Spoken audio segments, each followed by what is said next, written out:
BPL ২০২৬-এর নিলাম শেষ হতেই আরেকটি নাম এখন আলোচনার কেন্দ্রবিন্দুতে, ঢাকা ক্যাপিটালস। কারণ খুব পরিষ্কার, গতি, অভিজ্ঞতা, আন্তর্জাতিক তারকা এবং তরুণদের মিশেলে এমন এক স্কোয়াড তৈরি করেছে ঢাকা, যা দলের ভারসাম্য, শক্তি এবং গভীরতা সবকিছুই এনে দিয়েছে। বিশেষ করে তাসকিন আহমেদকে আগে থেকে ধরে রাখা, এরপর নিলাম টেবিলে কাঁপিয়ে আন্তর্জাতিক তারকা অ্যালেক্স হেলসকে নিশ্চিত করা। ঢাকার এই পরিকল্পিত স্কোয়াড নির্মাণ এখন পুরো বিপিএল এর আলোচিত বিষয়। ঢাকা ক্যাপিটালস নিলামের আগেই তাদের মূল কোর নিশ্চিত করে রেখেছিল। সরাসরি চুক্তিতে রেখে তারা গতি তাণ্ডবের প্রতীক তাসকিন আহমেদকে দলে রেখে দিয়েছে, যিনি নতুন বল হাতে যেমন ভয়ঙ্কর, তেমনি ডেথ ওভারে গতি, বাউন্সি ব্যাটারদের বিপদে ফেলতে পারেন। তার মতো বোলার শুরুতেই থাকায় ঢাকার বোলিং ইউনিট এক বড় ভিত্তি পেয়ে যায়। একইভাবে সরাসরি চুক্তিতে রাখা হয়েছে সাইফ হাসানকে, যিনি টপ অর্ডারে স্থিরতা এবং টেকনিক নিয়ে খেলেন। উসমান খানকে ধরে রাখাই মধ্য অর্ডারে শক্তি পায় এবং দলে আন্তর্জাতিক অভিজ্ঞতা যোগ হয়। তবে সবচেয়ে বড় আলোড়ন সৃষ্টি করেছে ইংল্যান্ডের সুপারস্টার অ্যালেক্স হেলসকে সরাসরি চুক্তিতে রাখা। তার উপস্থিতি ঢাকার ব্যাটিং অর্ডারকে করে তুলেছে আরো মারমুখী, আরো ভয়ঙ্কর। প্রিমিয়াম টি-20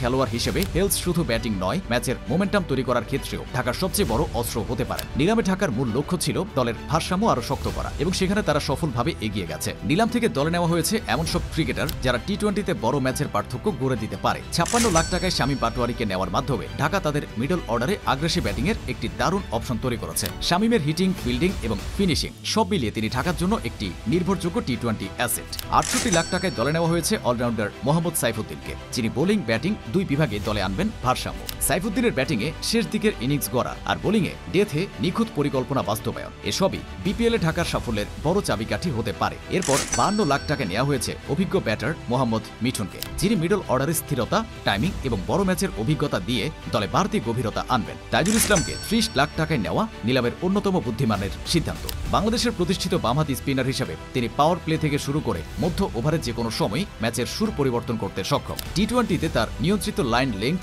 এবং অভিজ্ঞতা ঢাকার স্পিন বিভাগকে একটি বড় শক্তি হিসেবে গড়তে সাহায্য করবে। সাব্বির রহমানকে ২৮ লাখ টাকায় নেওয়া ঢাকার আক্রমণাত্মক ব্যাটিং পরিকল্পনাকে শক্তিশালী করেছে। সাব্বির তার দিনে যেকোনো বোলিং আক্রমণকে বিধ্বস্ত করতে পারেন। একই সঙ্গে দলে নেওয়া হয়েছে নাসির হোসেনকে ১৮ লাখ টাকায়, যিনি ব্যাটিং ও বোলিং দুই বিভাগেই পারদর্শী এবং অভিজ্ঞতা দিয়ে দলকে অনেক কিছুই দিতে পারেন। তোফায়েল আহমেদ, ইরফান শুক্কুর এবং আব্দুল্লাহ আল মামুন, এই তিনজনকে ১৮ লাখ এবং ১৪ লাখ টাকায় নেওয়া হয়েছে, যা দলকে দিয়েছে আরও গভীরতা। বিশেষ করে তোফায়েল এবং ইরফানের উপস্থিতি মিডল অর্ডার এবং লোয়ার অর্ডারে ব্যাটিংয়ের বহুমাত্রিকতা তৈরি করবে। ১৪ লাখ টাকায় মারুফ মৃধাকে নেওয়াটাও ঢাকার ভবিষ্যৎ পরিকল্পনার অংশ, যেখানে তরুণদের দিয়ে ম্যাচ জেতানোর চেষ্টা থাকবে। বিশেষ তালিকায় ঢাকা খুব স্পষ্ট কৌশলে এগিয়েছে। $৫৫,০০০ দলে নিয়েছে শ্রীলঙ্কার প্রতিষ্ঠিত অলরাউন্ডার দাসুন সানাকাকে, যিনি বিশ্বজুড়ে টি-20র অভিজ্ঞতার জন্য পরিচিত। তার ব্যাটিংয়ে পাওয়ার, মিডল ওভারে হিটিং এবং নেতৃত্ব গুণ তাকে দলে একটি গুরুত্বপূর্ণ ভূমিকা দেবে। এছাড়া $২০,০০০ নেওয়া হয়েছে জুবাইরুল্লাহ আকবরকে, যিনি দলে নতুনত্ব, বৈচিত্র্য এবং আন্তর্জাতিক অভিজ্ঞতার ছোঁয়া এনে দিতে পারবেন।